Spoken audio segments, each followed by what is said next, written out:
chance to hear it, so let her tell it. People on the streets say Sabrina speaks. Tune into the show, she will let you know.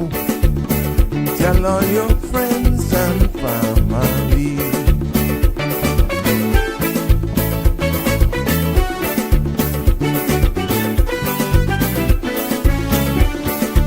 Real talk is no joke. You get the news straight up from grassroots and concerns. You can hear with some people gone. So tell all your friends to tune in to the Good evening, show. Cayman. I'm Sabrina Turner, and welcome to Sabrina Speaks, your daily dose of clarity, truth, and community insights. Every weekday from 5 to 6:30 p.m., we're tackling the issues that affect you, from national headlines to grassroots concerns. Whether you're in traffic or winding down your day, this is your chance to hear it straight and speak your truth. So buckle up, Cayman. We're not holding back. This is the show. We gotta let you know. Now we got to go.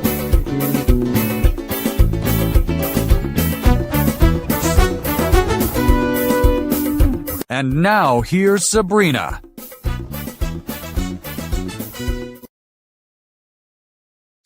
Well, good afternoon, everyone. Happy Wednesday. It's good to be back with you for another episode of Sabrina Speaks. Voices of the Islands, Conversations for the World, the podcast where voices rise, stories unfold, and inspiration takes center stage. Happy Wednesday. I'm your host, Sabrina, and I am excited to be back here, getting all my links up and making sure that we got everything going. I see you, Marshall. You first to comment to class today. Hope you're all right. Yeah. Yesterday's show was very interesting, and I hope you realize now at 7 o'clock this evening, it's going to be the Cayman football show. And at 8 o'clock, it's Fit and Fierce by Carla.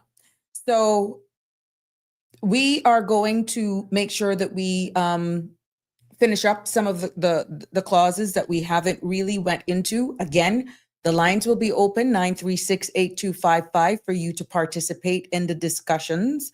And we definitely want to hear from you. And right now, we know that Parliament is ongoing, which, that had to contribute with my tardiness a little bit, just a little bit. But the whole idea is that I will be doing a recap of that for you tomorrow. Well, we know that the undersea cable bill that went through, that was a no-brainer. We knew that would have happened. And the bill now on the immigration amendment now is being debated. Just before going live, the representative for Bodentown East was live. And there we go. Let me just I'm pulling some information, so just bear with me for a second here. But yeah, we are going to definitely bring it to you. And it's very important to hear from you, because you saw where the Honorable Minister tabled the bill. And even though at first we were hearing it was 15 amendments that will be addressed at the committee stage, now I'm hearing there's 17. The leader of the opposition also weighed in on it so far. And he basically says that both sides of the aisle was saying, look, what's the rush? Slow it down. Let's go through all of this. And then some of these committee stage amendments is grave concern as well. Anyhow, you know what? Let's see what's going to happen. But I heard little firing from the government side in regards to being abstaining from the bill. And one needs to understand, and we went through when people abstain from voting, what that means. And it's not what is trying to actually be portrayed. Remember, I'm so happy we took the opportunity to go through some of these clauses, because I'm quite sure for those of you, and I see a lot of you who were actually, I see the numbers basically that was there is pretty good. And I'm very proud of you guys for doing that. But when I heard the clause being presented in its raw form, It shouldn't have been foreign to you all, because a lot of those things we have aired in layman's terms, in real factual discussion here that you were a part of, and that's key. So it was not nothing to you. But if you just had to remove all of the discussions that we had here in this space and only heard what was being said, I bet you would have a different take today. But you know what? Today's episode, we will continue with the discussions, but we will take the conversations from Cayman streets. And we end right back up to Parliament floor. Because we're going to continue with that. Because at the first part of this episode, we will put a spotlight for a few minutes on the National Roads Safety Campaign Docuseries. We'll be exploring how awareness, accountability, and community action can save lives. And I'll be joined by Mr. Milo Dack, PR specialist, and also by Mr. Mikhail Campbell, also PR specialist there at Royal Cayman Islands Police Service. And they will be speaking to us about this whole campaign. And we're looking at it from the educational standpoint for the first portion of today's episode of Sabrina Speaks. Then we're going to shift the gears to the ongoing talks that we've been having here on the Immigration Transition Amendment and Validation Bill of 2025. And we will just break it down, because pretty much what was read is what is in the white paper, what we call clause. Context now, you're not going to necessarily get that, because it's leaving room for the opposition to speak.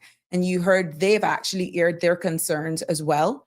We are still going to hear from other members of the opposition, which is why I ended my viewing and listening to go live. And what I will do then after this show, I will definitely do a recap of what was being said and all that sort of stuff, so that I can then give a better synopsis of my takeaway from what's being said right this second.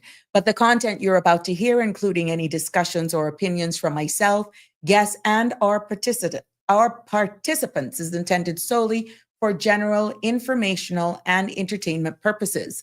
It's not a substitute for professional legal, medical, or financial advice. And I encourage you to consult with a qualified professional for your specific concerns. Bridge Media Limited and all its affiliates disclaims all liability for any decisions or actions taken in reliance on the information presented. And again, 345-936-8255 is the number to call to be a part of the discussion. And don't forget to follow, like, share, and subscribe so that you don't miss an episode. And I'm quite sure, I'm going to tell you now, at 7 o'clock, there's additional entertainment coming on the cmrtv.com platform. However, where I allow it, which I will, if the conversation goes on, but we're not going to go on long beyond, it's about discipline.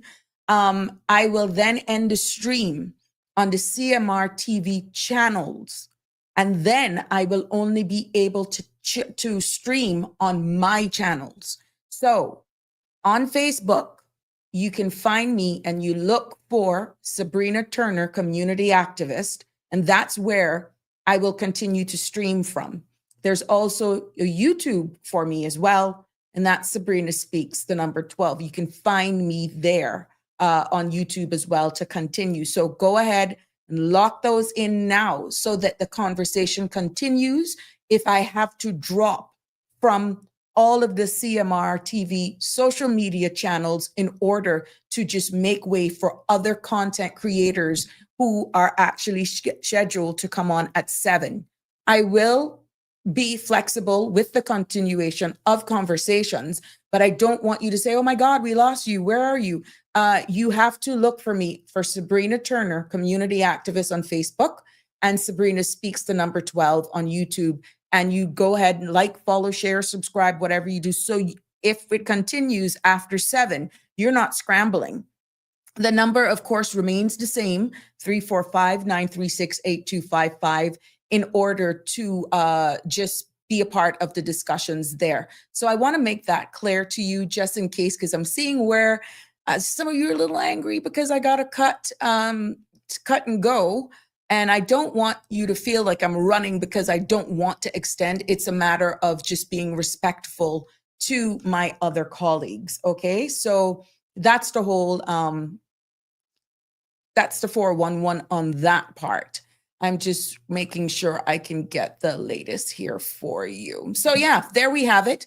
At around the next 10, 15 minutes, we'll be bringing in our guests so we can hear. Have you seen those videos, guys? There are YouTube, a series of videos that are going around in regards to the campaign. And it is, yeah, that'll wake you up for you. So here we go. Let's do this for Jimbo. We got all about the weather here now. We got to make sure we keep it real. The synopsis calls for a stationary front located across the extreme Northwest Caribbean, and a surface trough across the Northwest Caribbean will maintain the chance for some showers as light winds and residual moisture remain trapped in the region. Now, satellite imagery shows a few clouds across the Cayman area. For tonight, the forecast calls for partly to 30% chance of early morning showers. Temperatures will fall to the mid-70s. Winds will be light and variable. Seas will be smooth with wave heights of less than 2 feet. Forecast for tomorrow calls for cloudy, partly skies, but cloudy spells and a 30% chance of showers. Temperatures will rise to the near to mid-80s with a heat index of 95. Winds will be northeasterly 5 to 10 knots, and seas will be slight with wave heights of 3 to 5 feet. The sun will set this evening at 5:47, sunrise at 6:50, and tomorrow's sunset again, Jimbo, at 5:47. The outlook is for similar weather conditions through Friday morning. Thereafter, an increase in winds and seas are expected as a ridge of high pressure builds across the Northwest Caribbean, increasing the pressure gradient across the region. So there you have it. Oh my gosh, today has been one of those days and I didn't go nowhere. So no stories to share with on today. Not one bit of story to share with on it today. Hold on. I see you in the green room. Stay right there. My peoples are coming. So let's just put them in the green room, hold them in the back. Yeah. So we're going to just do this. There we go. I see you. Stay right there. I'll soon be with you. So there you have it, ladies and gentlemen. And birthday shout outs to my bro, Kennedy Ebanks. Kennedy Powery, class of 1990, celebrating his birthday. I know his sister. I missed him. I know it's a lot going on, but Kennedy, you showed up in my Facebook page, again, class of 1990, and I want to wish you all the best. I know you no longer live here. After graduation, you migrated to, I don't even know where you are again. I don't recall. I don't remember. But anyhow, happy birthday to you, my brother. Hoping one of these days we will get caught up and just reminisce back the olden days. I've known Kennedy from West Bay primary days, and even now you see his post every now and again of Facebook. But yeah. Also, congratulations to Shamari. Remember, I told you that he was being acknowledged for CEMEX Leadership Awards. That took place on December 7th. In Miami, making his contributions there in Caribbean Media Exchange for his contributions. So yeah, our very own Caymanian. And if my memory serves me well, there were two others as well. Tortuga, what's her name? Her husband and wife. They got recognized as well. Please, but I'm taking the information as I have it. I will give a proper congratulatory tomorrow, but I was just trying to finish up the content for today.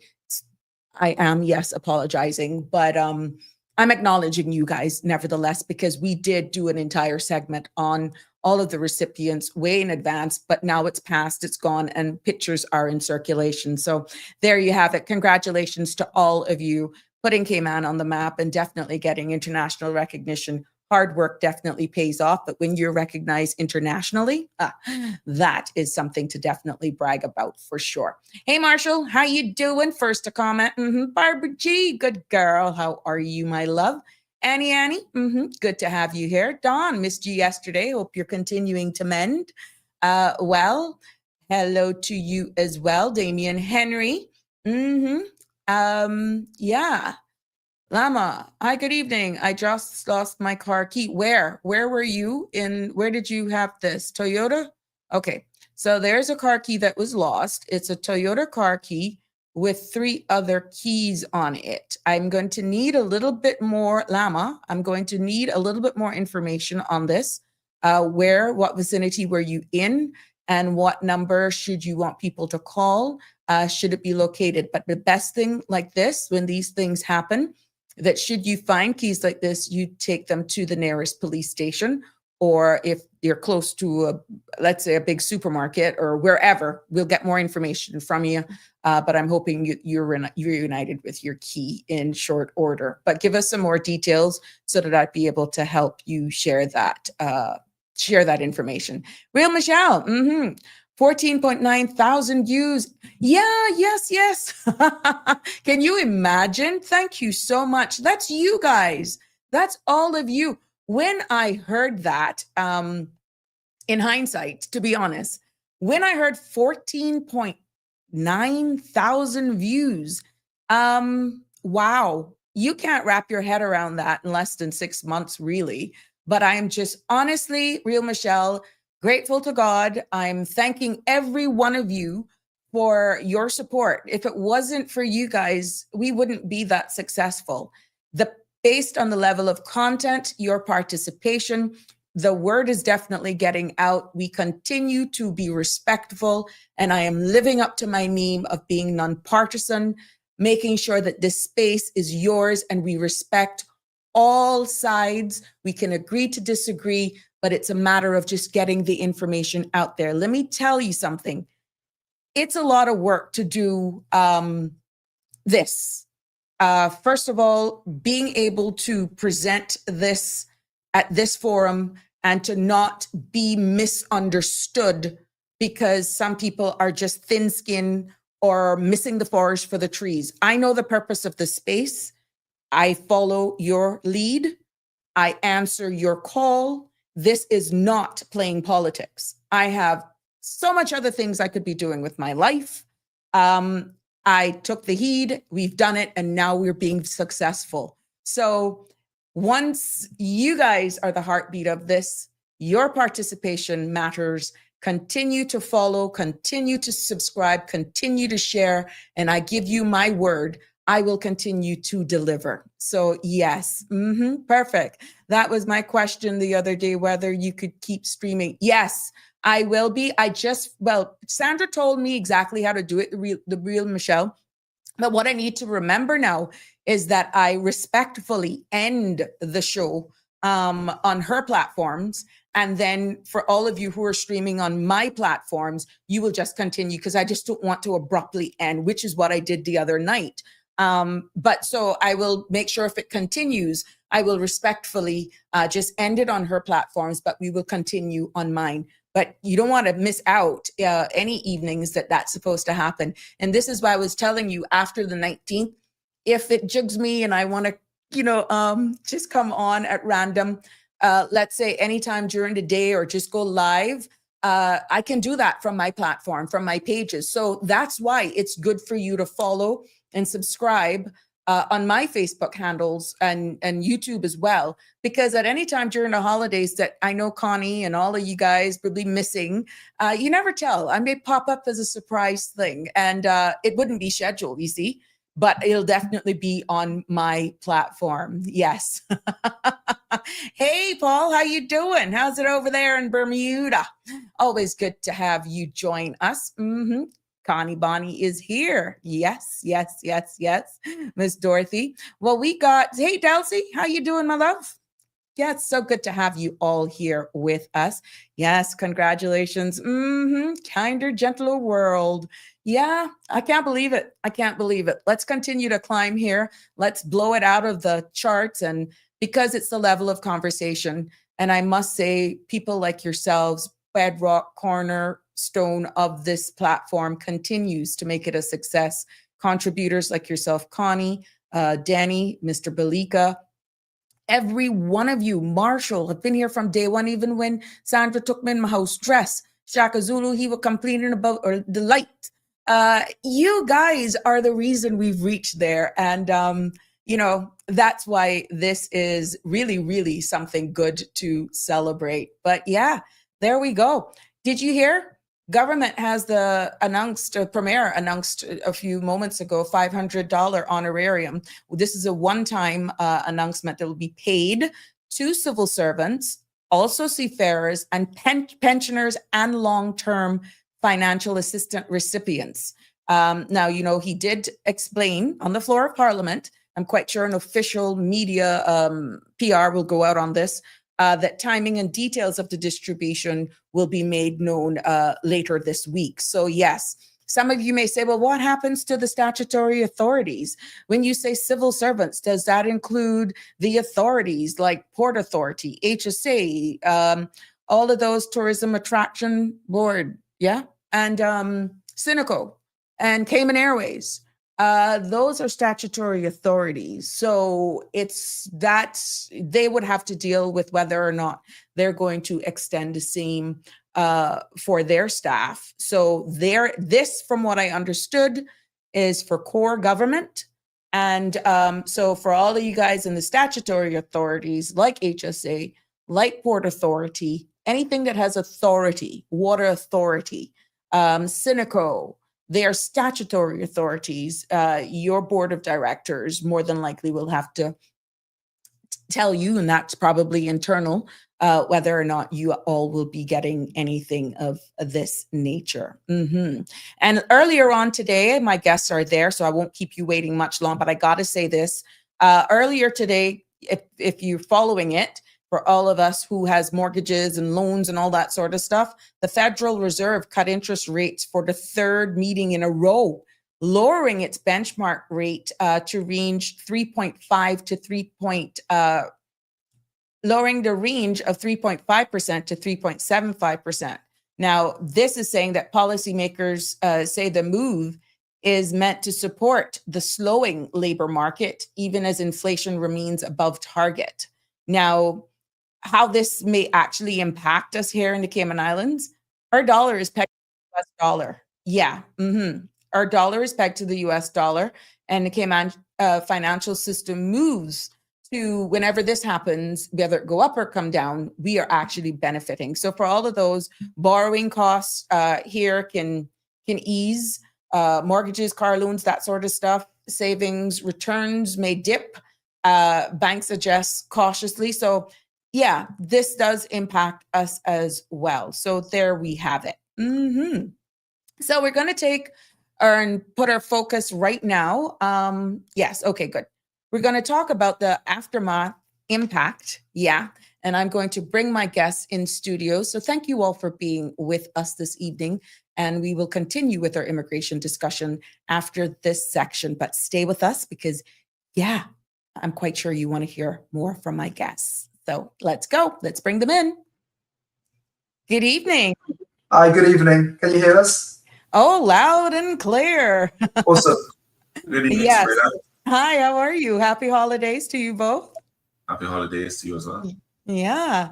Now today, for those persons who may join us, because we have people joining us at different segments of our show, this part of our show, we're going to talk about the after the impact.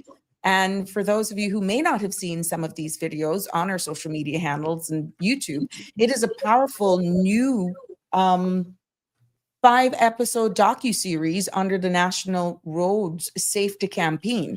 And these two gentlemen, Mr. Milo Dack of GIS and Mr. Mikhail Campbell of Royal Cayman Islands Police Service, they're both PR specialists. They're going to tell us more about this campaign, shining light pretty much on the realities faced, what it was all about, how it came about. More a community awareness side is where these two gentlemen is going to take us to give us a little bit more focus on exactly what it is. So, gentlemen, let's start with the basics. And at any given time, both of you can weigh in with your responses. You can expound as much as you want, but we're going to make sure that we cover as much as possible based on exactly what we're here about. But yeah, let's go straight with the basics. What exactly is after the impact? Thank you. Yeah, so as you mentioned, the title is After the Impact. It's a 5-episode docuseries that was created in partnership with the Royal Cayman Islands Police Service, the Cayman Islands Fire Service, Health Services Authority, and the Department of Public Safety and Communications. So all of the four first responder agencies. Mm-hmm. Essentially, the purpose was to show the lived experiences of first responders, because they are often a group that don't really get considered when it comes. Hello? Yes. Go ahead. Yeah.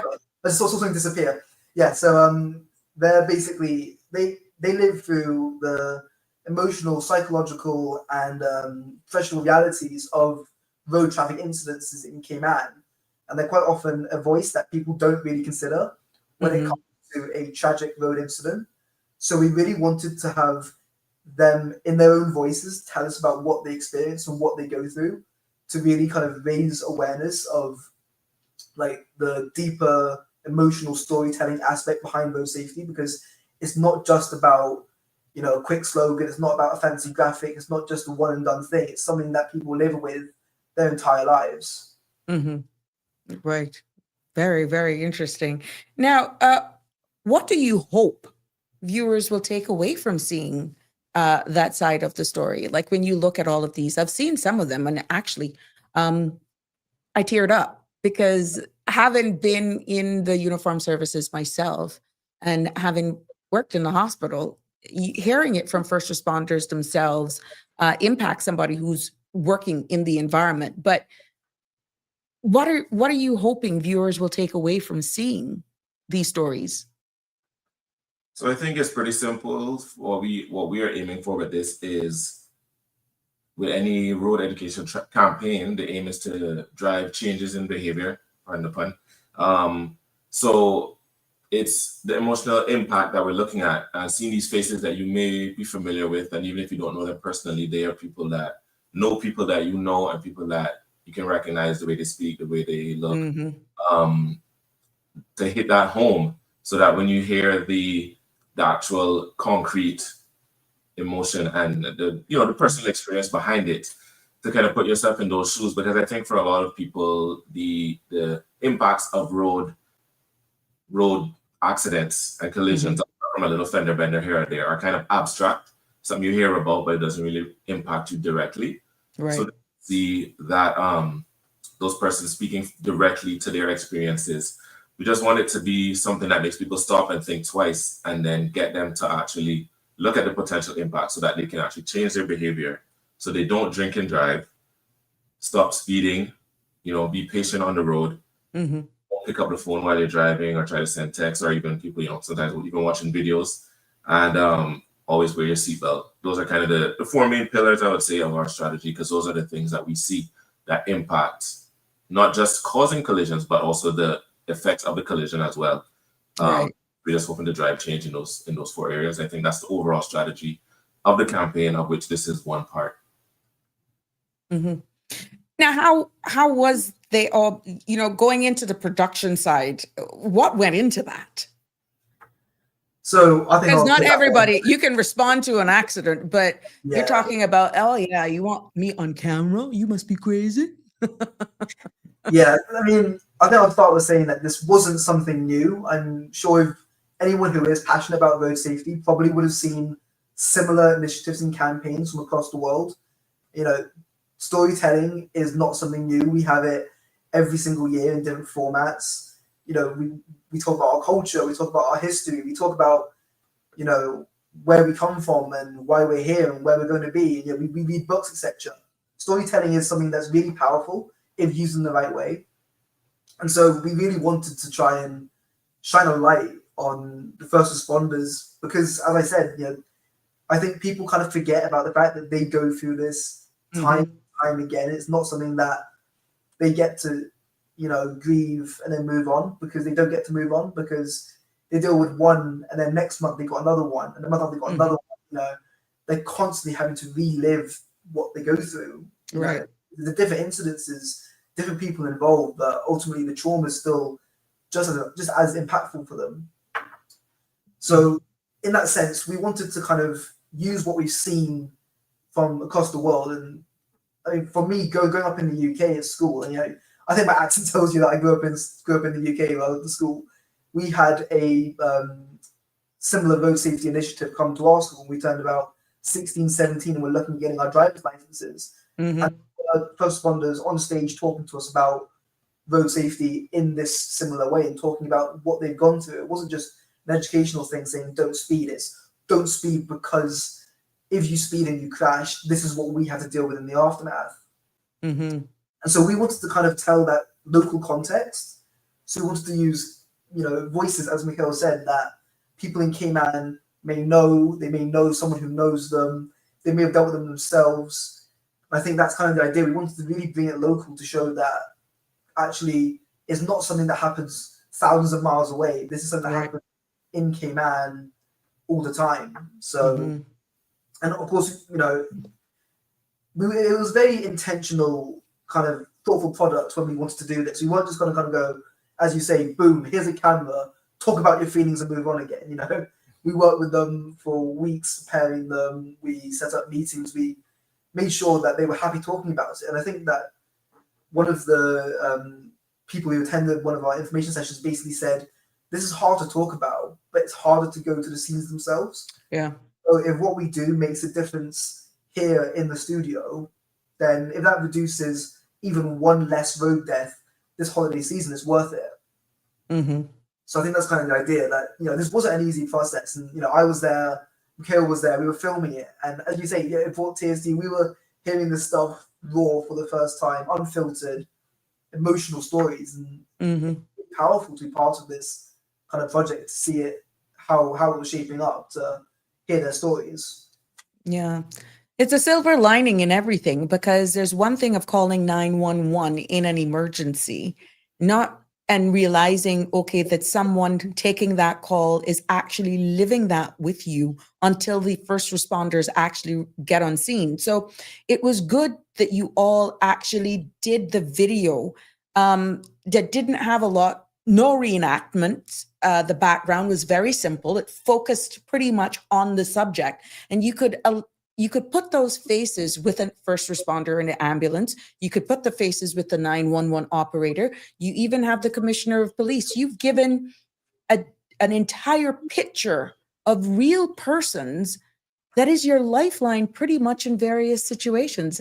That is amazing. And I think that's why it resonates so profoundly with people, because there's not a lot of distraction in the background for how it's been delivered, is what I'm trying to get to. Yeah, I think that was really important for us to not try and do reenactments and to not try and tell a story that either didn't happen or did happen and that would, upset someone, because obviously we are a very small, close nation. Yeah. I think, as he said, I think a lot of previous efforts, I would say, and even international campaigns that you see around the world in terms of there are two. Maybe you could say there's two main styles that are used. So there's the very dramatic, shocking reenactment that kind of shows you a version of what that could look like for you if you're experiencing a collision. And some of those are very, very effective. But I think the idea, especially for Milo and his team, who were the initial drivers of the campaign, or of this project, was to take a different approach and to give you that one-on-one. Because, as human beings, we connect with each other through speaking and through looking at each other and hearing stories being told. So that can be just as effective without having to have all the things that go into doing like a convincing reenactment. How has the docuseries been received so far? Have you gotten any feedback from the public? What has it been like? Yeah, so from all the comments that we've seen on social media, people seem to have really resonated with the messaging. I can't really say that it's enjoyed. I think enjoyed is the wrong term, because it isn't really enjoyable content, but I think it's really impactful content, very emotional content. So for those who we've done kind of internal screenings for, various civil servants and departments who have seen it, they've all been very appreciative of the work that's been put into it. Obviously, they've kind of seen the behind the scenes. They've seen the hours that have been poured in, the editing, the work, all the process to making this happen, there's the submissions, etc. So I think for them to actually see the final product of something that we've been talking about, that have been able to show them, was really powerful. I think as well that, I mean, yeah, I think on the whole, feedback has been very positive. We've had more than 3,000 views across all 5 videos, so total. I think the highest performing video is the one that we released first, featuring Jeremy Josephs and Shante Martinez from the Department of Public Safety Communications, also known as 911. So, as you say, the people you pick up the phone to call 911, those people on the other end are the telecommunicators. That's been the highest performing video so far. Yeah. Yeah. Because it's almost like that, calling that, I may be wrong, that Delilah show where you call, but you call in an emergency. It's so emotive. You're just talking. Why are they taking so long? And every second feels like it's an hour or forever.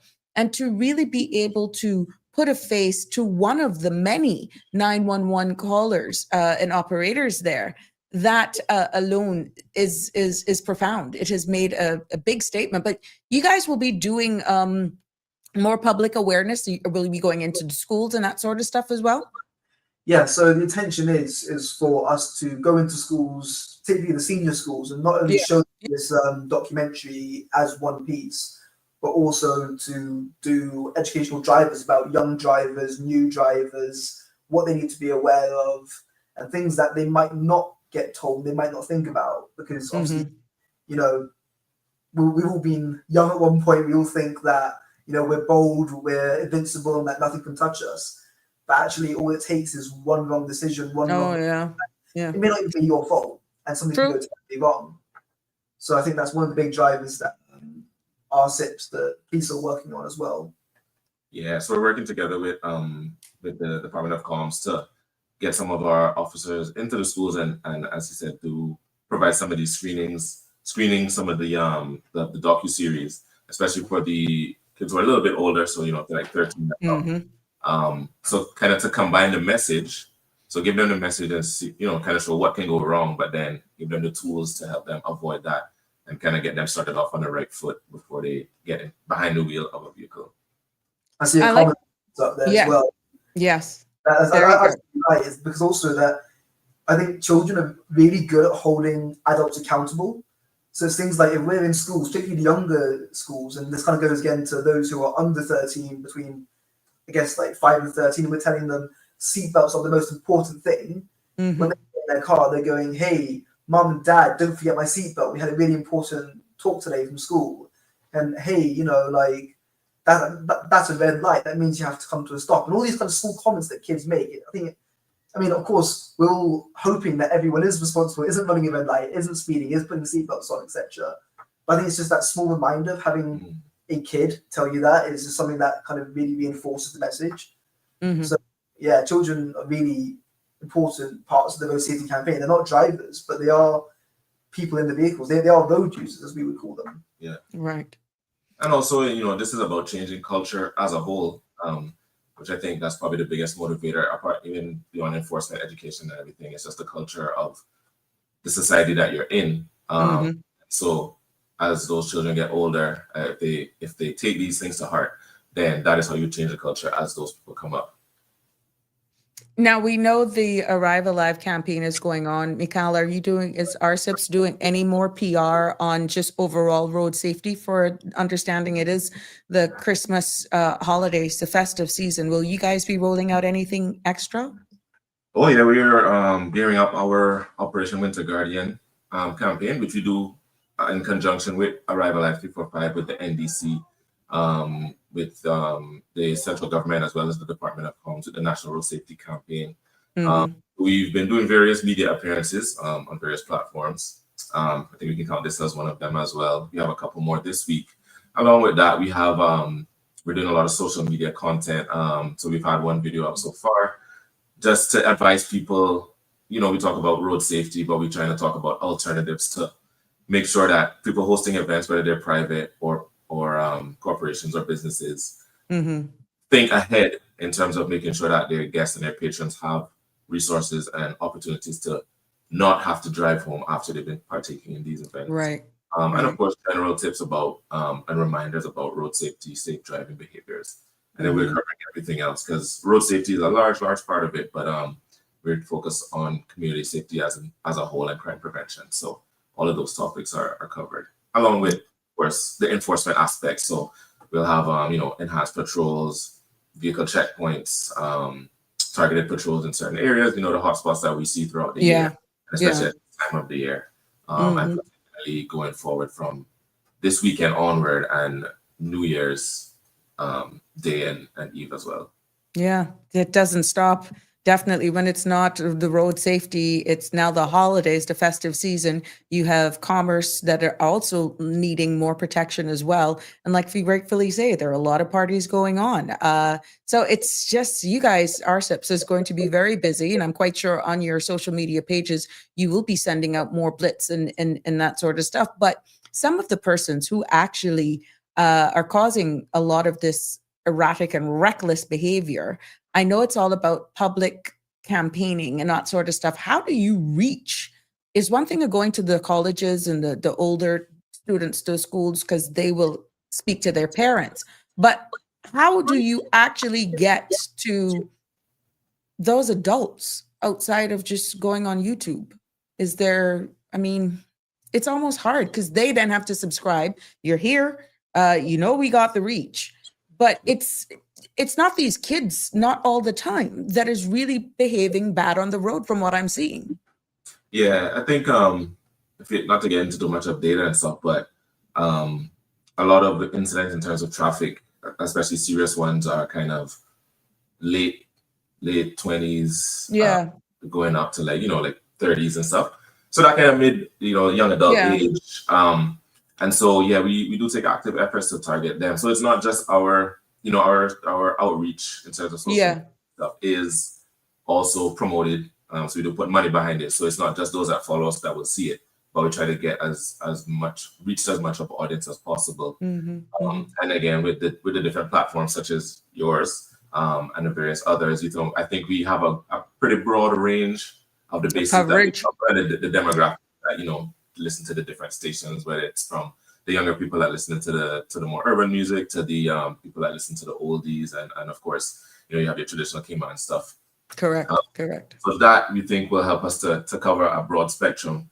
But of course, we have our in-person, the one-on-one interactions the officers have with the public, because nothing is more effective than, like we talked about with this docuseries, conversation with a person.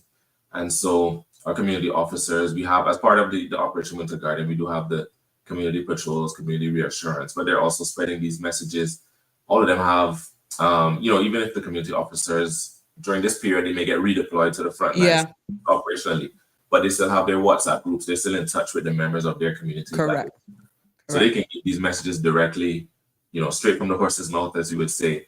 So those are all the methods that we try to take to reach as many people as possible. And I know that you guys had also spoken about doing some community meetings and stuff. So so kind of with the wider campaign, we're working with different kind of partners in the community. So on Saturday evening just past, we took part in the Camana Bay Christmas holiday market. So stand there, we were interacting with lots of people. And I mean, I'll be honest, I didn't think we would have a huge amount of people interacting with us, but we actually had more than 100 people come by to talk to us about road safety. We had a quiz that people could take part of the test there. Wow. Road safety and kind of interactive elements. The community officers in Camana Bay came by to have a chat with us as well. And people are interested in the subject. And I think, so can go back to it. Camana Bay is one of our partners. We also partner with CUC as a big partner. We also have all the intergovernment departments. We've just partnered with Cineco and Inspire Cayman Driving, because they have like a safe driver's program they just launched. So lots of different community partners, and there are tons more. We've got Flow as well, Cayman Cabana, Thatch and Barrel. And I kind of don't want to miss anyone out, but I'm just trying to think off the top of my head now. No, we won't get you in trouble. That's okay. We'll help you. All right. Now while Mikhail's talking to make sure we don't miss any, but there are some really great partners out there that we are working with, because as we say, it is a community effort. Correct. And I think that's kind of working with the community. you may not follow us, but you may follow another page. And Exactly. starting in January, we're going to be rolling out the kind of some of the other kind of, I guess the word is influencers in the community as well. So like post social media pages and radio shows, etc. Those who people listen to, etc. Podcasters, etc. To try and get them the opportunity to be involved in the campaign. Good. Going through our partners. Flow, Alrighty. CUC, Civico, and let's see if I can load the full page. Stingray Media is a big one we've just partnered with. And I think that's it that we've confirmed, but the list is still growing all the time. So we're constantly adapting, constantly evolving, constantly bringing on new partners, tailoring our messaging, etc. So obviously when CUC came aboard, we had a radio show probably about 3 weeks ago with them, and they were talking about vulnerable road users as it relates to their work crews, because we kind of think vulnerable road users are just pedestrians and cyclists. Actually, it's the work crews on the roads as well, those who are making repairs to light poles. Correct. Putting things out. And obviously that's a point of frustration. People go, oh, yeah, I'm being delayed on my journey now. And they may be more impatient. And these crews are doing their jobs, and they're the ones who are also vulnerable because they're on the road. Correct. We've heard some horror stories from the NRA and the Water Authority crews as well. That have these signs out there, and it's just amazing. Even you put the signs, road worker, whatever, people just speed by, and it's a risk. So yeah, I'm looking forward to that. But gentlemen, any closing thoughts, any final recaps you would like to share with us before we end this segment of Sabrina Speaks? So I think the only thing we would urge everyone to do is take a few moments to watch a few episodes of the docuseries if you get the opportunity to. And it's on the Cayman Islands government YouTube channel, which you can search via YouTube, or you can also go to our landing page, which is www.gov.ky/road safety. If you access that page there, you'll be able to see not only other educational content we've done, such as blogs, but there's also a link there to the YouTube playlist, so you can, hopefully learn from the first responders who took part in our series. And there we go. I just listed the link. I just posted the link. Awesome, thank you. Yeah, I would just say from our end, from the police, if you want to follow our social media pages, a lot of that content that I just discussed will be posting there. So RCIPS_Cayman, which is Instagram, and then just search RCIPS, Royal Cayman Islands Police Service, on Facebook. Also, just want to give a shout out to the National Drug Council and their Arrival at 345 campaign. So coming up, the highlight of their campaign, of course, is the Purple Ribbon Bus, which is on New Year. So they've expanded it a bit this year with the support of the ministry to include a lot of side roads, not just the main roads. So it's like you have an even closer bus service to wherever you're going to be going or coming from. Right. There's really no excuse in that time for you to be drinking and driving, because every aspect of transport is taken care of for you, and it goes from 9 to 5 a.m. So I know most people, even if they party animals, they're gonna be most of them will be heading home by that time. If not, then they might be staying up all night on the beach or something, which maybe they should be all right. But yeah, just to make sure you're making your plans. Don't drink and drive. Make a plan, whether it's a Purple Ribbon Bus, a designated driver, taking one of the driving apps that are now popping up on the island, or a taxi for even walking. There you go. Milo, anything from you? Thank you. You're more than welcome. Thank you, gentlemen. All the best, and we're here. Don't forget us. Merry Christmas. Merry Christmas. Take care, guys. Bye. Have a great evening. Likewise. Yeah, we want to thank Milo and Macau for sharing how, let me just let them out. So let me remove them. I don't want to ban them. There we go. There we go. I want to thank those two gentlemen. That was Mr. Milo Dack and Mr. Macau Campbell from RCIPS, both community specialists over there, for sharing how this educational public awareness and community behavior is definitely hoping it will make an impact, and definitely we can see our numbers this holiday season in road safety. We're taking that very seriously. And amongst all of the other happenings that will be happening in joint partnership with GIS, RCIPS this season, and it should be all the time. So there you have it. I hope that you were enjoying that episode. And now we continue with today's program as we shift gears now from highway to the House. Right now, you know that the House is in Parliament, and we'll be diving in our ongoing, pretty much discussions as it pertains to around the Immigration Transition Amendment and Validation Bill of 2025. And we know that this bill right now has been tabled on the floor of Parliament. It is right now being debated, and we're hearing from our leaders, our elected leaders, our elected officials, where right now, for what I caught, the mover of the tabling this, the Honorable Michael Miles, is pretty much appealing for unity, and he's asking for indirectly for it to be a unified approach, and I think he's hoping that no one abstains.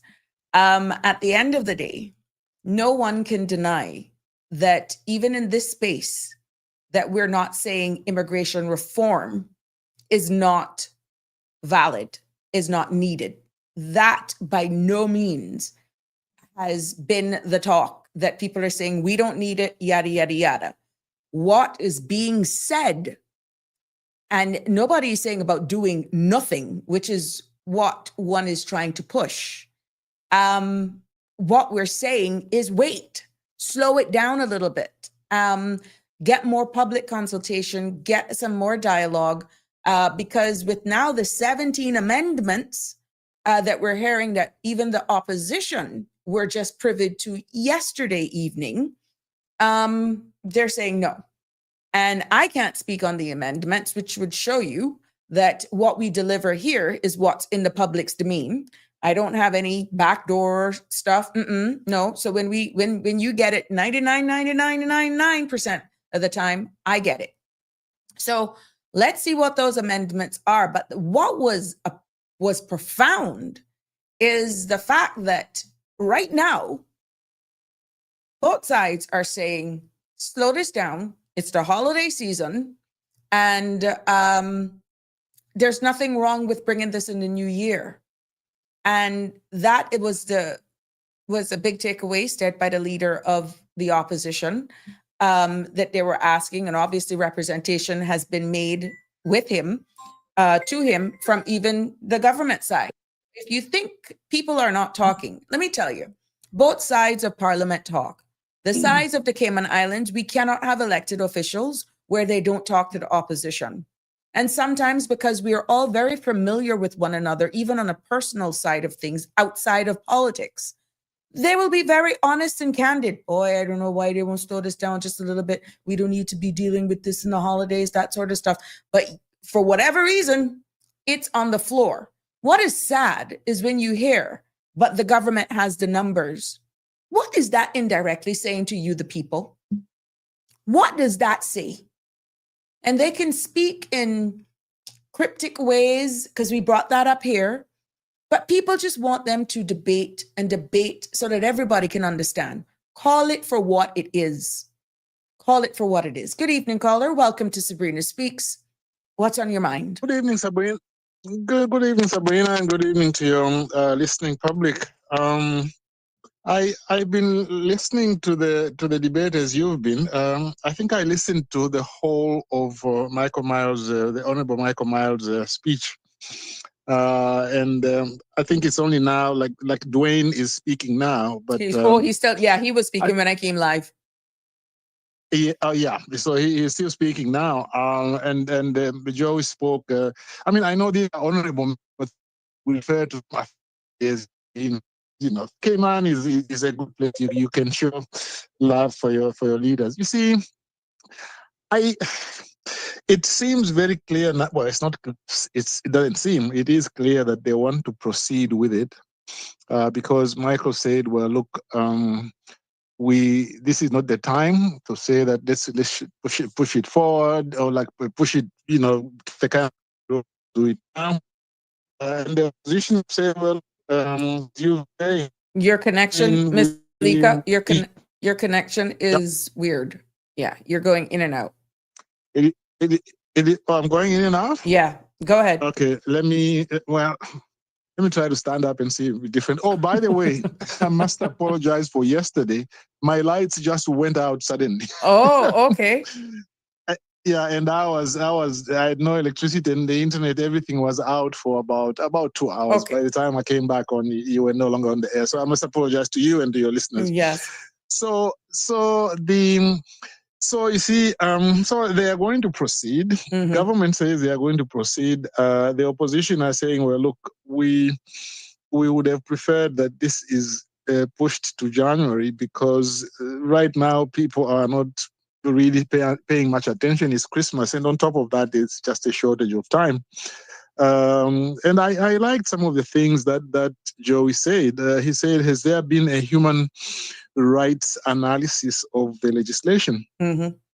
I would love to hear the government respond whether there has been that, because there are a few things they've done which are kind of borderline and could be doubtful, but it would have been nice to have that done. By the way, the human rights assessment is in certain jurisdictions it's standard for just about every legislation, and they actually have a human rights section. Now, where you don't have a human rights section, the human rights review is done really by the drafters, because they are also trained in law and human rights, although they are not specialized in human rights.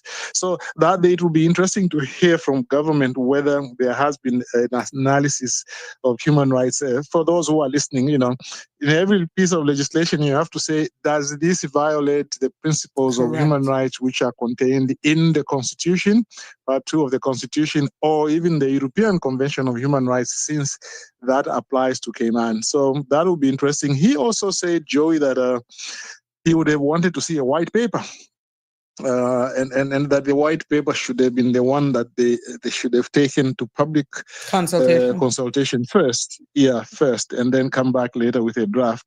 And I took a note here. He said it was the whole procedure. He said it was the bill, the way it was being handled was procedurally tainted and socially divisive. I think that's what he said. Mm-hmm. And he also mentioned some clause, or like because you see, now we are totally confused. There's a clause in this committee stage amendments, and then 29, there's a clause I think in he the said amendment bill. They're a number, yeah. Was it 29? Mm-hmm. One was 29 and another one. But I mean, of course, we can't follow because these were all amendments that is not in the public's domain. And they themselves, the opposition, just got it late yesterday evening. And now it's being tabled before the parliament. That's an injustice to the people. No, it's an injustice to the people. It's unfair to everybody. And I only became aware of this initially when the Honorable Kenneth Bryan was on OC's show, and he said, well, there are 17 amendments which we got yesterday. So he's saying so two more were added. Bill, yeah, 2 more were added. So there were 15 in other words. Yes, there was 15 that was announced by the minister before, and now I was like, now it's 17. Oh boy, that is another bad sign, because it shows that they are just doing it on the run. And Joey mentioned one or two clauses which are fundamental, like they go to the way in which status is going to be granted. And he said, well, look, how come you bring this as an amendment? And at the last minute, together with the other amendments, I mean, really, he made a lot of good points. And I don't know how you bring 17 committee stage amendments in a bill which is amending 37 sections already. In other words, about already, so it's like 17 amendments to 37 amendments to be debated in less than 24 hours. I mean, I don't know, but that in itself is convoluted, just trying to understand it. But here we go again, caller. How do you balance maturity, political maturity, democracy, and just something being pranced upon people and people not even understanding what's being thrust on them in the way it's being done?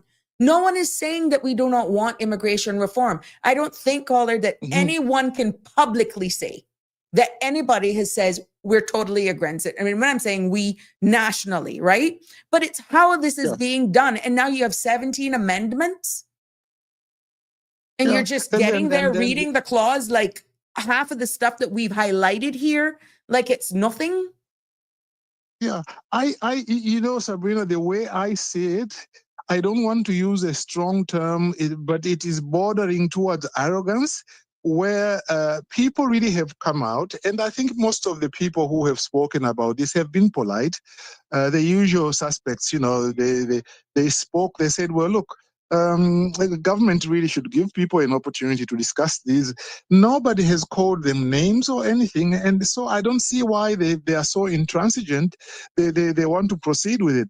I also didn't hear him say anything. This is Michael when he was giving his second reading speech. He didn't say anything about the regulations. No, nothing. Okay. Oh, nothing. No. Who cares? They got the numbers. They got the numbers. So what are you going to do? They've got exactly, and how do you have to explain why don't you have the regulations now? And like you have to answer the point that we can't really vote on this bill if we haven't seen the regulations, because you are saying yes to something which has got it's an unopened box and you do not know what is inside. So I don't know, but to me, you see, this is the point I was trying to make yesterday when I started off with that long history. I won't call it a lesson, just a history account from 2003, 2004. To me, what I was trying to say there was that basically there has been a reticence towards meaningful immigration reform. Every time when it has been done, it has been like pulling teeth. The private sector are pulling the other way. And yesterday you mentioned about how they are actually preserving something which they shouldn't be preserving. Exactly. If that's future, there's future that they're preserving. Totally opposite. But how can you realize where it is looking like a divide, right? Because we've highlighted certain things here. And now you're going to come somewhat composed, reading your script, going through the clause. You could have expounded on the clauses to say, we realize that this may have happened. It's your opportunity. But you're leaving it for the opposition, knowing that the opposition don't have the numbers and the Caymanian people are going to just swallow this. Yeah, and you see, people really should stop saying we trust the government. It's not that they are crooked. We don't say that. It's only that, they do have certain pressures, and you should realize that sometimes they've got certain people who are, not sometimes, all the time, they've got people who are pushing them in a certain direction. They should insist on accountability. Now, yesterday, one of your callers said something about should we do a petition, and I think your response was, well, maybe whether you do it or not, you probably don't have time. But to me, that's where I think the government is pushing the people to say, what do you want us to do for you to listen to us? Correct. That's where it's going to go. That's where it's getting. Yeah. People are frustrated. Look, today,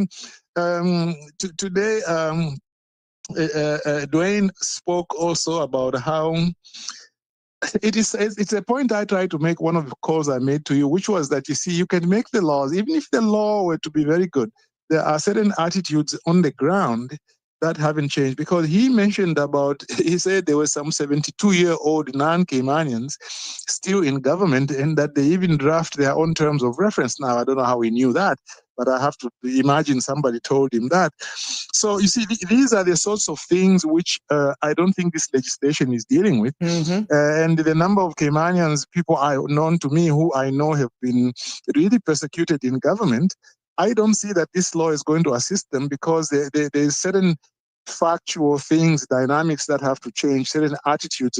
There has to be a willingness, for example, for a chief officer to call a head of department and say, Mr. Head of Department, one of your people approached me saying that you are not training them and so on and so forth. As you understand, our policy in the government is to train Caymanians. Can you explain it to me? I find that in Cayman, there is hardly anything like that which ever happens. Usually what happens is that when you go to a chief officer, or shall we just say higher, the higher authorities just say, oh, you have to accept the decisions of your managers. No, no, no. But if the managers are not fulfilling the government policy, which is to Caymanize positions, okay, you can't make a chief officer can't make a decision for a head of department, but they are the supervising officer. They can ask and say, well, what is happening here? And I just find that in Cayman, the chief officers are afraid to do that. Now, I don't blame them so much, because for me, it should come from the political leadership. The political leadership should have a clear policy set out there, probably in some, like it can be, for example, just a policy on advancement of Caymanians, something like that. They would have to give guidance as to what policy officers should do and how they should meet targets and so on. Because once you have a document like that approved by cabinet, then you see chief officers can feel now they've got that backing from cabinet, and then they can do those things. Because if they just wind up doing it on their own, they can become targeted, you see, and they don't want to do that. And to me, that is really required. Cabinet needs to, in addition to the legislation, they need to set out a policy document regarding the advancement of Caymanians in the civil service, so that can become cover for the deputy governor, it can become cover for the chief officers, it can become cover also even for the heads of department, who have to also enforce it to people who are in the lower ranks. Right. And unless they really do that, the legislation as well as the policy side of it, I think it will be very difficult for these things to be done. I mean, I don't see, for example, I won't mention a name this time, the lady who I one time mentioned to you was in the judiciary for a long time, ended up leaving. She was never appointed a judge. 2 positions of judge opened up when she was there. I imagine she would have been interested, but she wasn't appointed. This new legislation would not help somebody like her. Right. Okay, it wouldn't. But if they had it in the Judicature Act, for example, if it said, well, whenever judges are being appointed, if there is a Caymanian who qualifies, then they shall be appointed. Okay, then that's easier, because then I imagine that person will be a judge today. But because they have refused to amend the law, both the public service management law, refused to amend the judicature law, and all the other relevant laws to make that clear, these people are being left by the wayside. I know somebody else in the portfolio of legal affairs who's been there for 17 years. They haven't got $100 increment. So look. Let's see where it ends up. I would like to listen to the debate, but up to this point, I'm disappointed. I think they are ignoring the people, and I think the people are hurting. I thought that I was actually the only one feeling that way. And remember, now I don't give a personal opinion in this space because of just allowing this space to be exactly what it is. And I'm so happy I've taken that stance. But at the end of the day, I have the right to listen.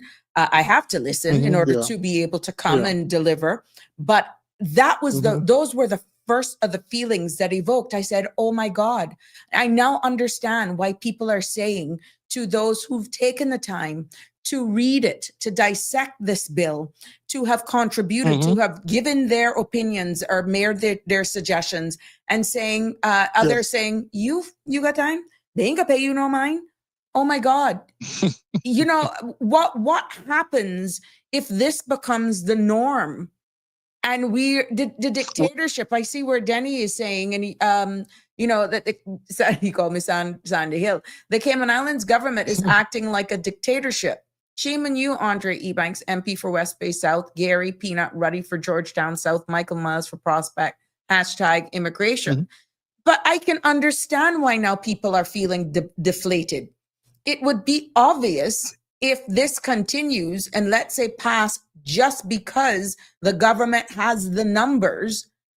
Your only defense right now is the very same opposition that stands up and scream bloody murder, slow this down. Guess what? Because even those, which has been declared by the leader of the opposition, that there are even some in the government side is saying slow it down, but they cannot really do that in the public's domain, because remember, they all work together. Caller, what does that say for true representation from your leaders? Precisely, and you see, I was just reading what as we were talking, what Danny sent in the message there, and so on. You can see a very decent frustration he expresses, and I think that is the frustration that, generally speaking, is being felt in the Cayman Islands by the majority of people. But they're not But speaking, Sabrina, caller. All they're hearing is from Mr. Balika. All they're hearing is from Danny. I'm giving the outlet. All they're hearing is from Siobhan. All they're hearing is from Carrie. Sometimes Lisa.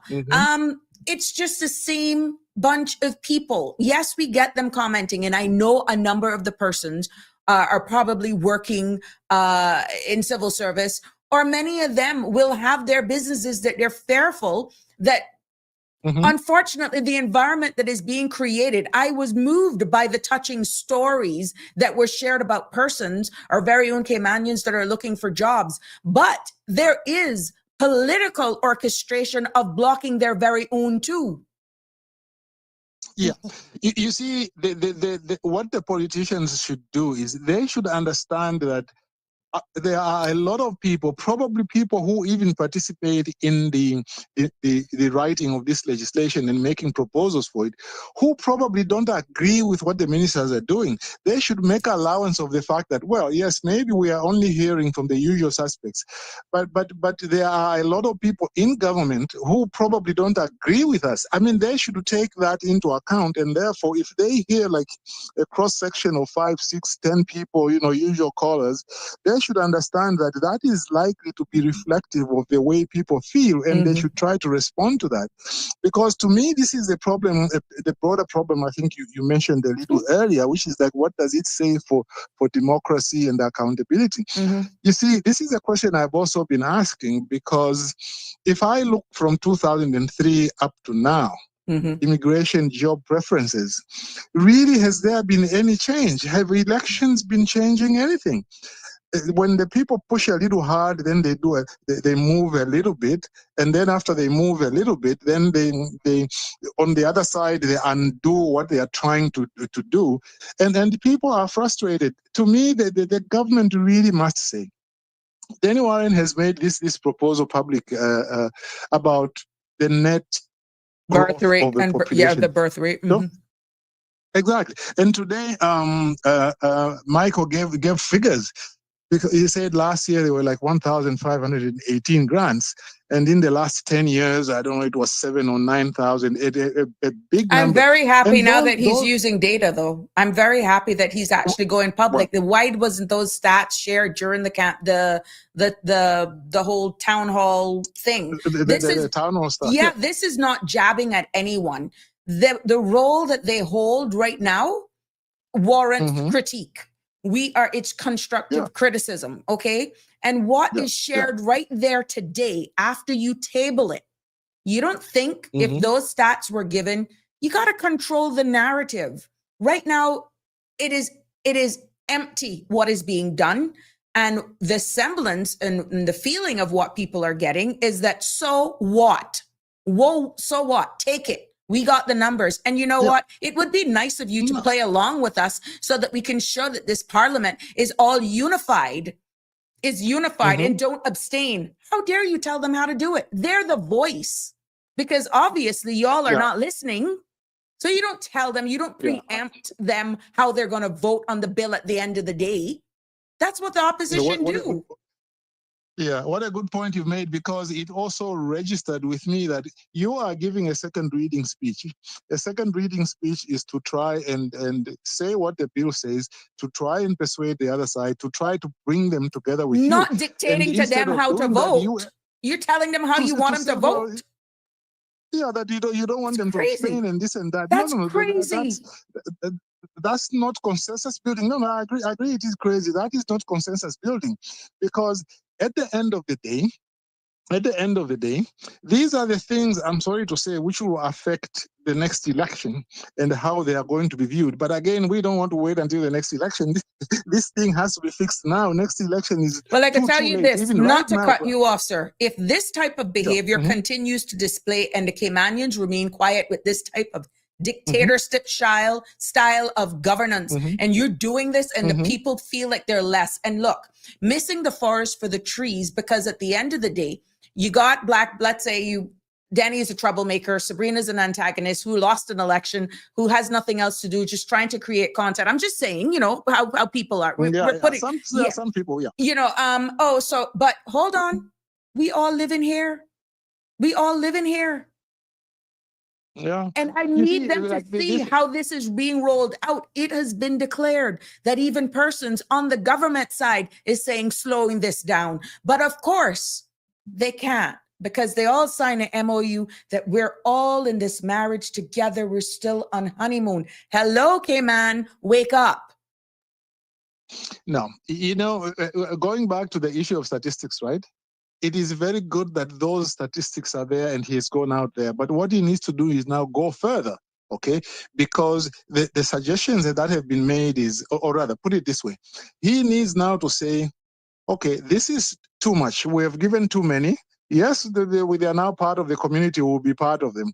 But in future, we want to bring the numbers to such an amount. Rishi Sunak, when he was Prime Minister in the UK, he did say, he says, well, our numbers for immigration are so many, I forget, 100,000 or something like that. And he said, we want to bring them down to under 100,000. He said something like that, okay?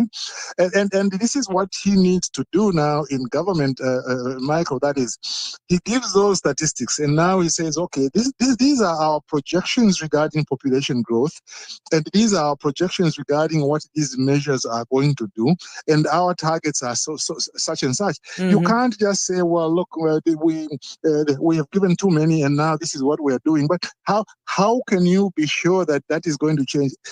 Mark my words, you could have even more status grants in the next 5 to 10 years with this bill. Hold on. You deserve this. You deserve this. Well, thanks very much, Sabrina. I hope I'm wrong, but that is quite possible because this is not taking effect until 9 years anyway. You're not going to see the impacts. You're not going to see the impact for 9 years. You won't see the impact because now I know the 1,500 plus. It was a particularly high amount because I understand there was a backlog, right? Because it was like 8 and 15 because the backlog and for they sort of like granted in 1 year what they should have granted in 2 years, something like that. But you see, at the end of the day, even if you are granting 800 per year, it's too many when your birth rate among Caymanians is less than 800. Okay, it's you need to. That's where the problem is. If you consider it to be a problem, but do you understand? You can't just.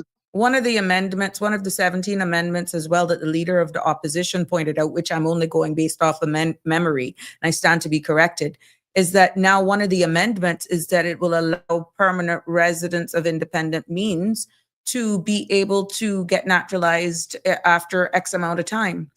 And they will also be able to convert that independent means to a regular work permit. Again, I'm paraphrasing. It was just...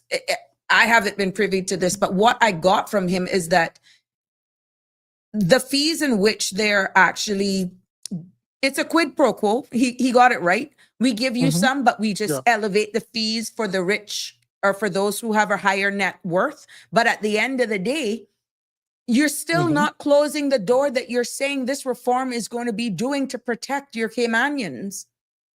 You're inviting a certain level network of people in order to balance the budget, but telling your people that we are doing this to protect you, bearing in mind that particular clause in the law that is going to probably unleash over 2,000 persons into the work market to be able to hold second jobs that are all civil servants. Yeah, and Joey covered a little bit of that because he mentioned this example of a kid who came when they were a baby, and then he said something about how I think it's the father or the child going to court in the next few weeks or months for overstaying, and then he said, well, maybe the problem they didn't have $2 million because that's what you are going to require from people who will get this PR by independent means.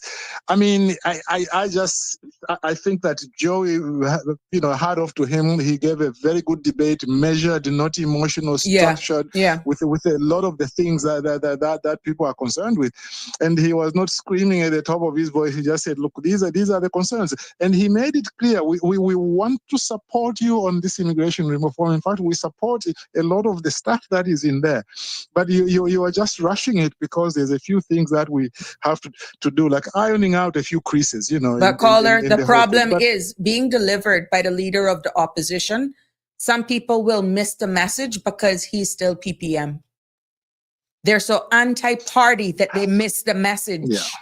Remove the party, exactly. remove the color, remove that, and listen to what was being said. Listen to the fact that there are 17 amendments that is even bigger concern that was not in the public's demean, that were never presented to John Public. Yeah.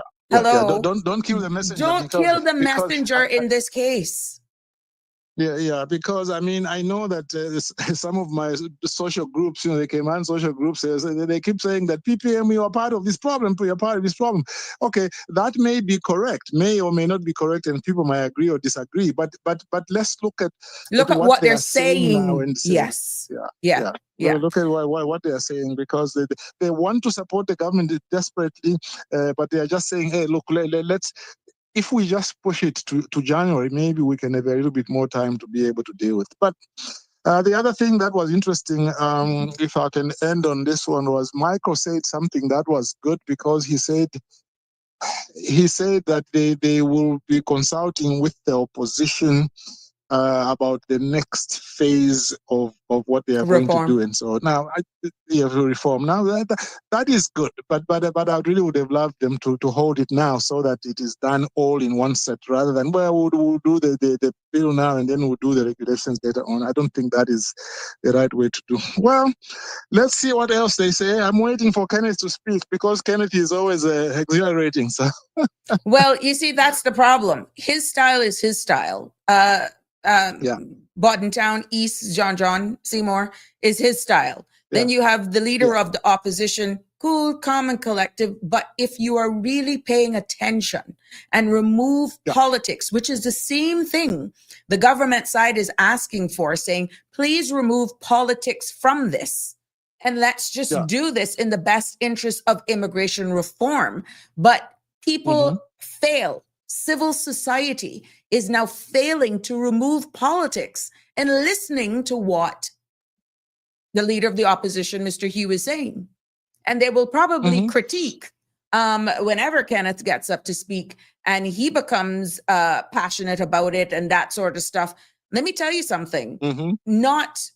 You can't tell somebody how they're going to pretty much speak or how emotive it's going to be when you see blatantly what's happening, that this is being forced down the people's throats, and it's as though you're telling people there's a flood coming, get into this ark, and you're not seeing it. Now, maybe a wrong analogy, but you get what I'm trying to say. You're being taken advantage of.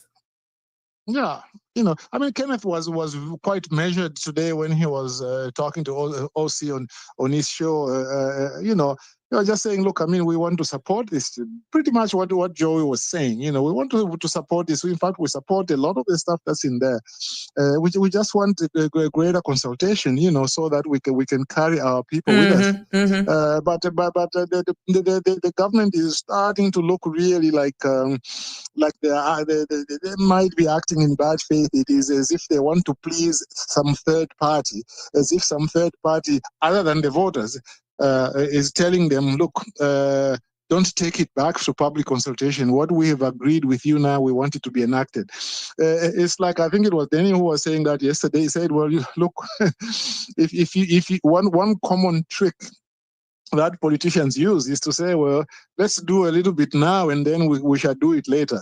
Okay, that's a common trick, and in Cayman they've used it many times. We talked the other day about the mortgage issue, which is now into its 7th year, because at that time they said, oh, it's good, we want to do it. but let's take it to the commission. Let's do this. Let's do Mhm. that, and so on. How many people have lost their homes since then?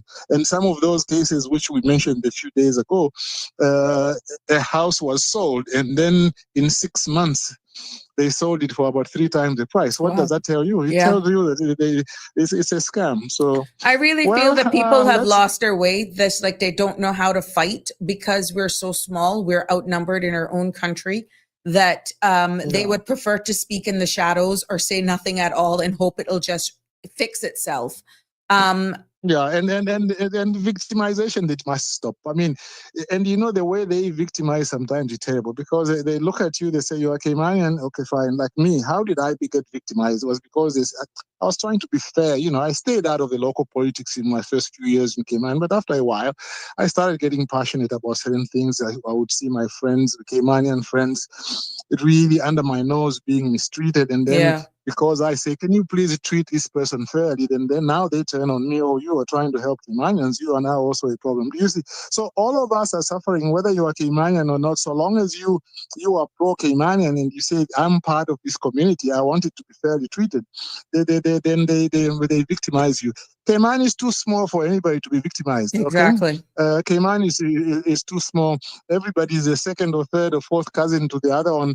And I think there's need to, that's one of the things I like, which Dwayne said. He said something about how we need to learn to love each other now. I don't know how you teach people to love each other. I suppose they can go to church a little more, but I just like the fact that he said that we need to learn to love each other and to be able to pull together, even if we disagree sometimes. I mean, there were good things from all speeches, and I'm sure there will be good things from other speeches, but in the end, the question is, where is the beef? Let me leave it there. Yeah. Thank you so much. Always a pleasure to Very have good you on. talking to you, Sabrina. Always a pleasure. Okay, Thank you so bye-bye. much. Bye-bye. You too, thanks. Sure. There you have it. 9368255 is the number to call to weigh in on this. I'm seeing some of your comments here and I'm posting them. Jim says, people don't listen. Sadly, they respond to be heard. It's all about party. Who likes who and who doesn't.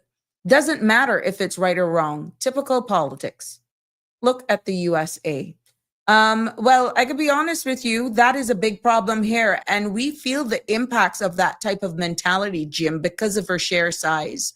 And like I said, I have no stake in the game here in regards to where this goes, but puts me in a very good position because I can look at it objectively and just critique and call it for what it is. And to be honest with you, what we're feeling right now is exactly some of the comments that are coming through, that we're being taken advantage of. One, because the government definitely has the numbers. Two, so what? Our people are passive. Whoever is possibly pushing this agenda that they're comfortable with having so much amendments being done at the committee stage, and you, the voting public, you, civil society, have little to no say in regards to these 17 amendments that will be done and the impacts that it will be having on you because of maybe the targeted audience that they're targeted and they have wealth behind them. But like we said, if that is indeed the case, and I think the leader of the opposition alluded to this, you're still putting all of these fees one way to deter, but you're still taxing the very same people that you are actually needing to keep monies circulating in our economy. It's not really making sense. They said it right. It's a quid pro quo. We amend the law, meaning we amend the law that makes the environment more favorable for you all, because at the end of the day, yes, the people of the Cayman Islands are saying we need to protect them, but the reality is we need your money. So this is how we're going to do it. We're going to definitely table this. They're a passive group anyhow. Only a few will be making a noise, get on a talk show here, get on a talk show there, but that's okay. Christmas is coming. They're going to be sidetracked anyhow. Here's $500. Let's shut them up. Is that what we're settling for? And then you know what? When we present this, it is in the best interest of the opposition to play game right now, because it didn't look too good that they all abstained from the national budget in finance committee. So I wonder if they're going to do the same here. We don't know if that is the substance behind why it was presented in that way. We don't know. But exactly what the caller alluded to is of poor taste. It is of poor taste. And I feel you're missing the message because we're too caught up. And I understand party politics. We're just too caught up in party and missing the obvious.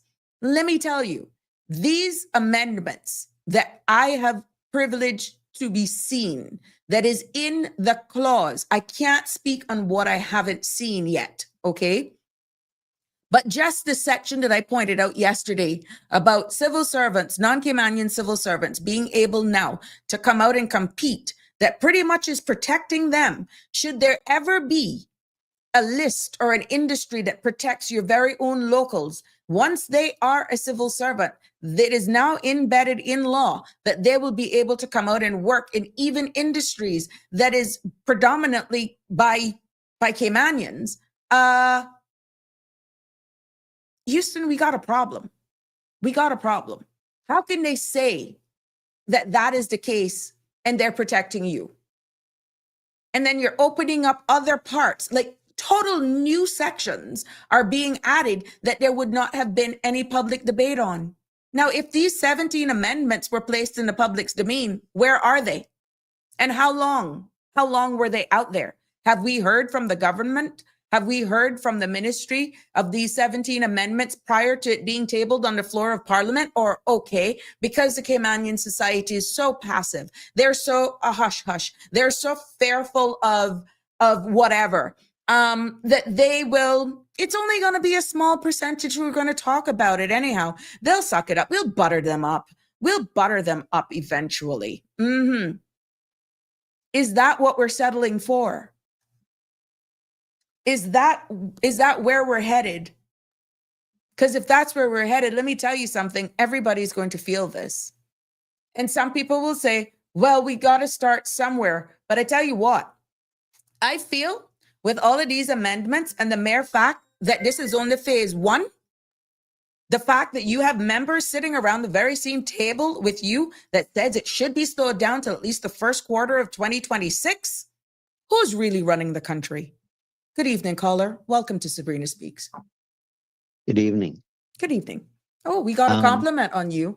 They didn't realize how handsome you were and even your voice. I found it. Yeah.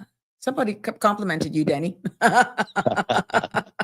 Well, appreciate it. Yes. I remember when you had a break in the last government and you were part of the group that came onto the radio and talk about the differences that in process about how the government was being operated in the last administration. And what I find interesting is that the premier seems to be doing the very same things that he was complaining about leading up to the election. You can't have a situation that is not procedurally fair be defended by him and others who are in cabinet, and then but then criticize a previous group of people for not following procedure either. That's duplicitous. I mean, I'm not shocked that politicians are duplicitous, but I didn't really expect Andre to be that way. Remember, Because this is not taking up for him. For context, 8 cabinet ministers, 3 independents, 3 CINP. Mhm, The premier is TCCP. mhm. And You like really in the think he last, controls the cabinet? wait a second. In the last administration, when things were not being done properly, he stepped away. He resigned from the being a minister. Why would you want to do that? I have a reputation to protect.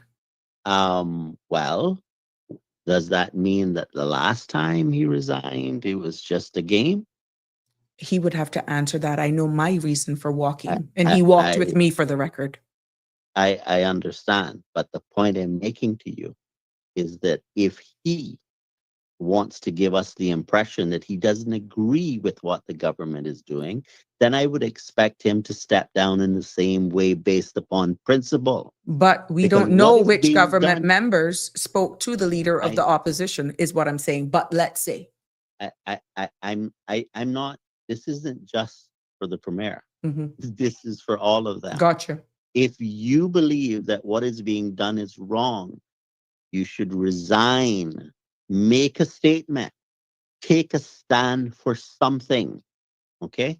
Because the damage that will be done by this bill, with these provisions that, especially what you outlined yesterday, Mhm.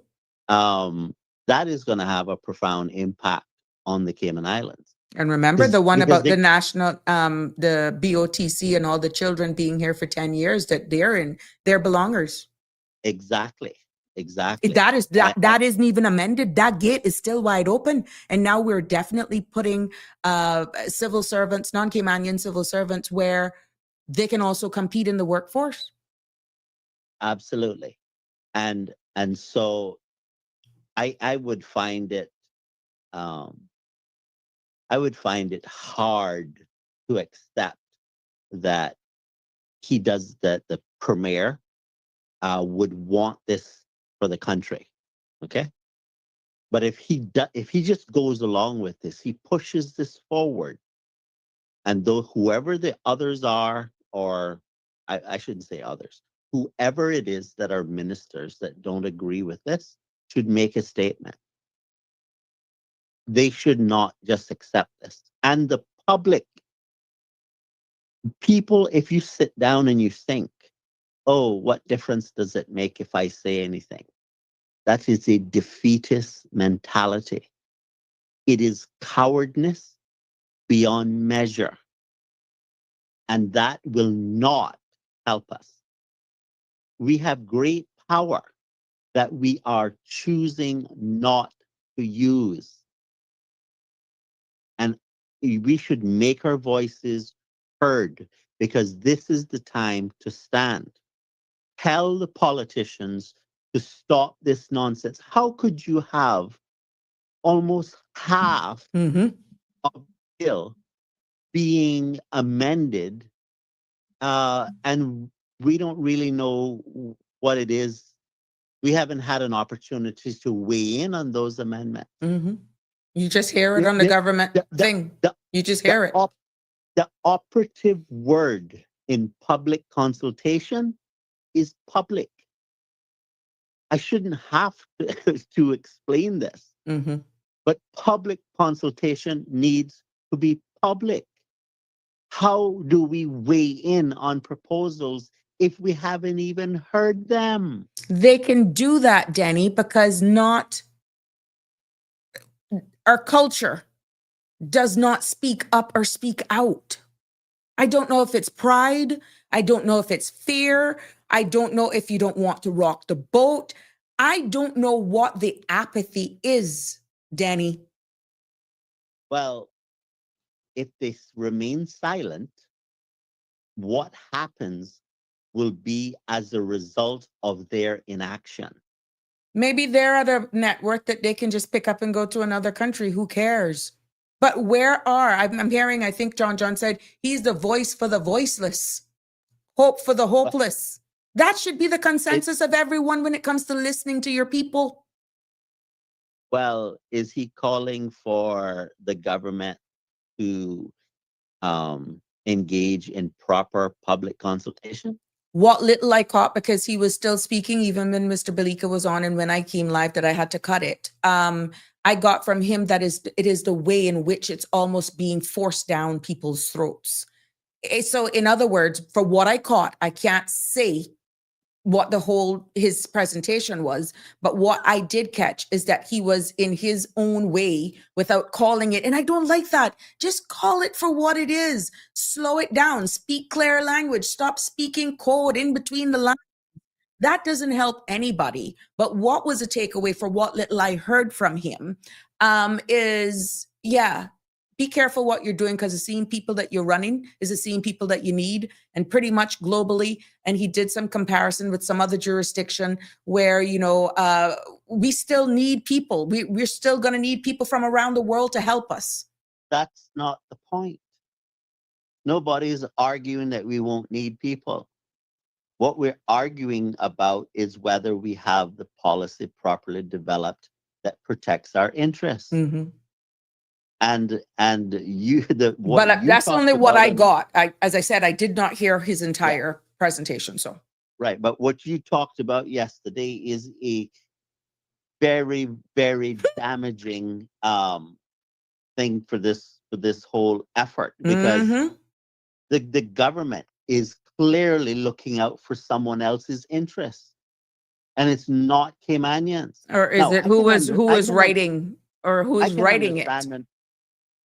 Yeah, I can understand the National Party wanting to just barge ahead with this, because they told us that they want to just run it like a business. Well, businesses don't ask you for your opinion. You just implement things whether you like it or not.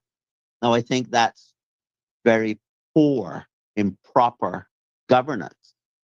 Okay, but when it comes to politicians who didn't take the position that they're going to run it like a business, then they need to actually take our views into consideration.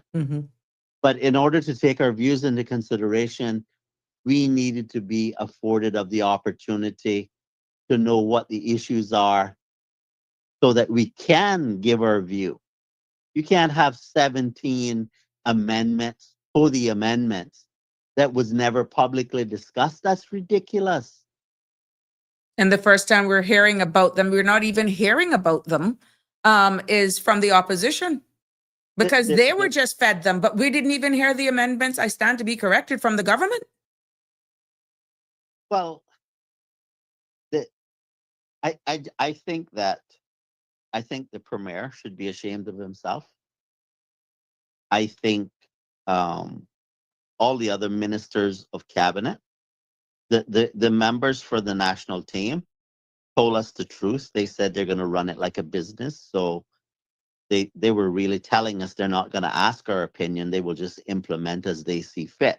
So they weren't being dishonest, even though I disagree with their position. But the balance of the ministers was trying to give us the impression that they're looking out for the interests of the Cayman Islands. And what I've learned about this amendment bill makes me feel very sad. The Cayman Islands, the Caymanian people need to speak up. If there's ever a time, I'm not sure you're understanding how serious this is. Oh, I do. Okay. I'm not. I know. I'm just, yes. Talking to the public. This is very, very serious. This is going to have irrevocable consequences to the rest of our lives. Now, if you don't care about the Cayman Islands, you can just pick up and leave. I'll be watching. Whoever picks up and leaves and just go, I'm going to find a way to shut the gate so you can't come back. Because that kind of attitude is utterly disrespectful to the public of the Cayman Islands. And it is very damaging to our people. We need to do better than this. The government should be ashamed of himself. I want the governor to stay out of this. This is a political issue. The governor needs to stick to her area, which is good governance. That's the operational aspect of things, not the political layer. This is a political issue. Mm-hmm. And this is where the public needs to hold their politicians accountable. If you're listening to me right now and you think, oh, that's just Denny talking, Mm-hmm. you're a very ignorant person just to think that. It's not about me. If you think if you think that this is just about me talking to hear myself heard, you're sadly mistaken. Because when you begin to feel the consequences of what this will mean in the future, Mm-hmm. when you hear people stand up in what I describe as the Legislative Assembly, also known as, quote, Parliament, Mm-hmm. and you hear foreign voices, okay? You are going to understand what you did to this country in this bill. Mm. And if you think that you're going to get the preferential treatment in the future that you're getting today, you're sadly mistaken. You better hope you have somewhere else to go, because there's not going to be much difference between here and going somewhere else if you allow this nonsense to happen. This is shameful. Shameful. What do you say to those persons when they realize, like you rightfully said, the equation or the formula with the birth rate versus the population growth? But those persons right now, right this second, are saying, we're already a minority in our own country. What's the sense? To you, it may sound like I'm repeating this, but every time you constantly hitting the nail on the head, Denny, I have to ask that, because I'm getting that from people. Like they're lost. They're seeing what's happening, that the train is actually derailing. But at the end of the day, I don't know what to do. I need my little money. I need my job. Boy, we could just wait for 4 years. Just make sure they give me the cola. What do you say to those type of people? Well, when this bill comes in that non-Caymanians can work in areas that Caymanians should be working in, and Caymanians are displaced because of the non-Caymanians, you think that's going to make life better for Caymanians? I mean, this is not rocket science. We This don't is even know how basic. that's going to be, whether or not there's going to be a quota, whether or not there's going to be a percentage, whether or not, if you're working in certain government departments, that you will not be allowed to get second jobs, or if it is a case where you're only limited to certain jobs. How it's being recommended, Denny, it's actually wide open right now. It's Right, wide open. because what they're doing is they have come to us and they have given us part of the proposal for what they want to do, Yeah, because they're withholding the regulation. So we don't see the whole picture, correct. right? And despite the fact that they have not shown us the whole picture, Mhm. they're saying, tell us what you think. And then when we say, well, don't you think we should understand your entire proposal before we give you our opinion? Mhm. And they're like, no. You that's enough. You don't need to know any more than that. Do you understand how disrespectful that is? Mhm. They think that we are fools. Okay?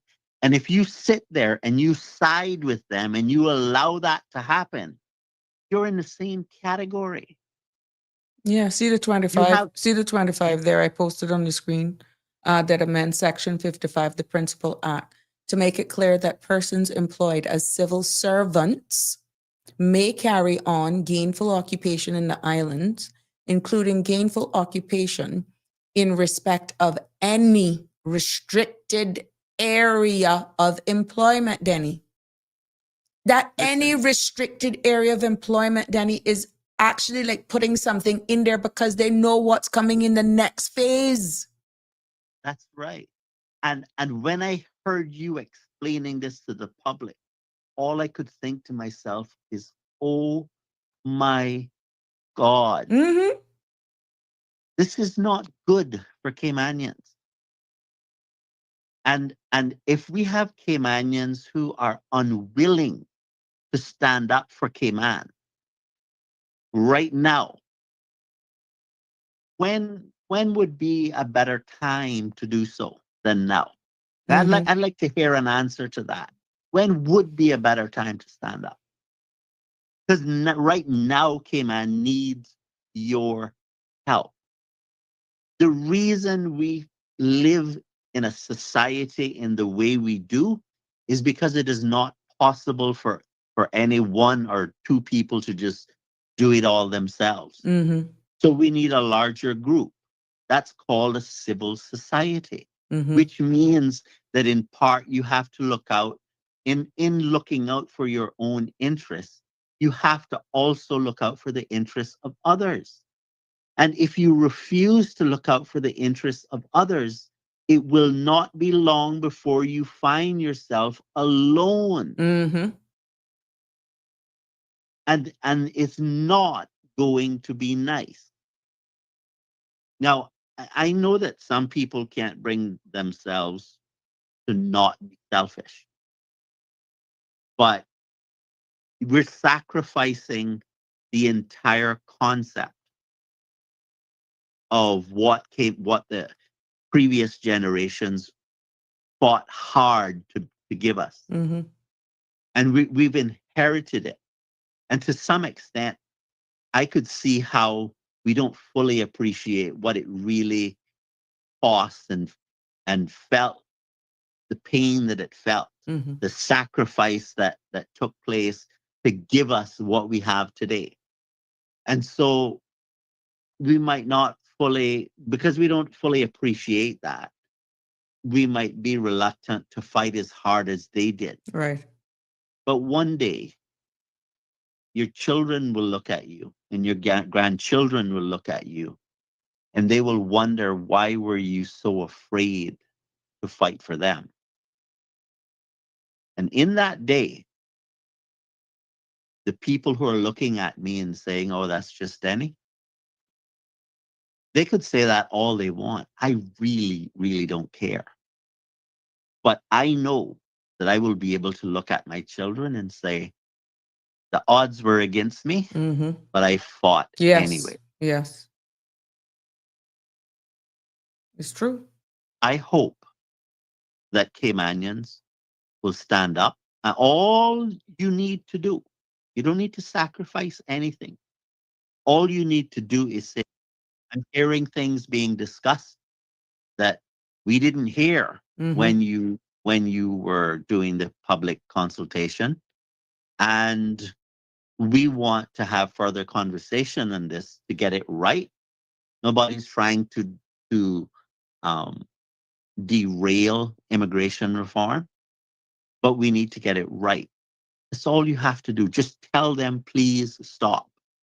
But if you don't do it, if you don't pick up the phone right now and contact your MPs and tell them to stop now, they're on the second reading, right? Yeah, they're on the second reading. It's being debated by the members of the opposition. But right now, what they need to do is everyone needs to WhatsApp, because they're in Parliament. I stand again to be corrected because I'm not watching the live, or I don't have the live on. Yeah. Send them a WhatsApp message if you so happen to have their number, and just make sure. And I'm not going to cut you off tonight, Denny. I'm going to actually stream continued with this conversation. But it is that important. And this is a public appeal. This is a public cry this evening, that people are feeling disheartened, that this is going, first of all, how it was tabled, the tune, the mannerism, that it was tabled. It's a poor taste. It's a poor taste.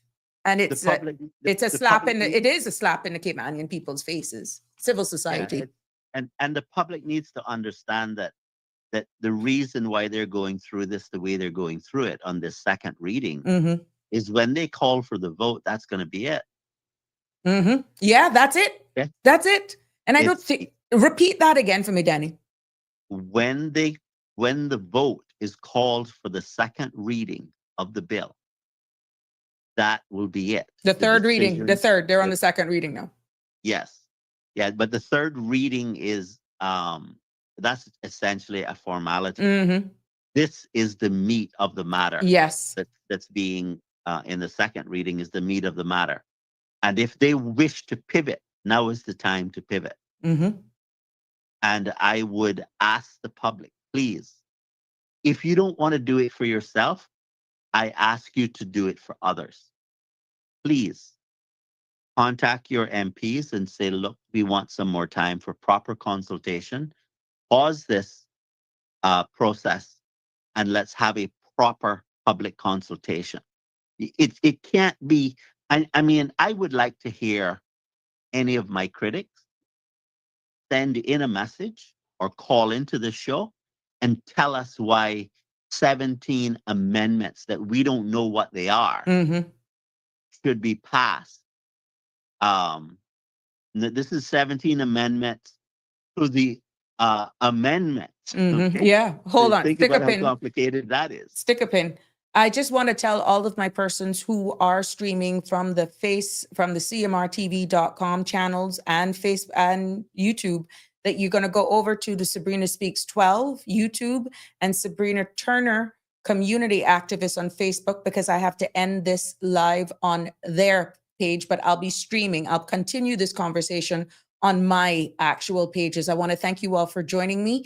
Please tune in tomorrow for another episode of Sabrina Speaks, but we will continue. Once you're on the Sabrina Turner Community Activist Facebook page, this discussion will continue.